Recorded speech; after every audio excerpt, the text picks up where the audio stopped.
ইউপিডিএফের সন্ত্রাসী কর্তৃক পর্যটকদের হেনস্থা, প্রতিবাদে রাঙামাটিতে পিসিসিপি-এর বিক্ষোভ।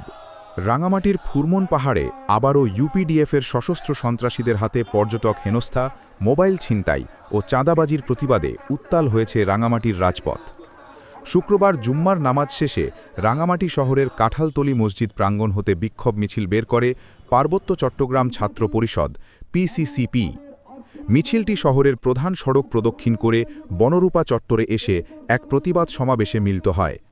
পিসিসিপি রাঙ্গামাটি জেলা শাখার সাধারণ সম্পাদক মোহাম্মদ আলমগীর হোসেনের সভাপতিত্বে অনুষ্ঠিত এই সমাবেশে বক্তারা অভিযোগ করেন, ফুরমন পাহাড়কে অবৈধভাবে দখলে রেখে একছত্র আধিপত্য বিস্তার করছে ইউপিডিএফ। সাধারণ পর্যটকদের গতিরোধ করে তল্লাশি চালানো থেকে শুরু করে নারী পর্যটকদের সাথে অশোভন আচরণ এখন নিত্যনৈমিত্তিক ঘটনা।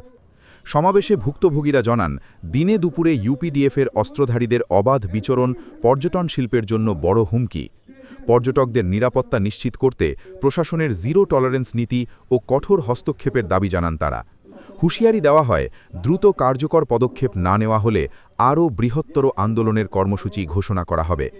রাঙ্গামাটি সহ ৩ পার্বত্য জেলার পর্যটন কেন্দ্রগুলোকে সন্ত্রাসমুক্ত করে দীর্ঘস্থায়ী শান্তি প্রতিষ্ঠার আহ্বানের মধ্য দিয়ে শেষ হয় এই প্রতিবাদ কর্মসূচি। সেই পর্যটকরা যখন ওদের মোবাইল এবং টাকা ছিনতাই করে নেওয়া হয়েছিল।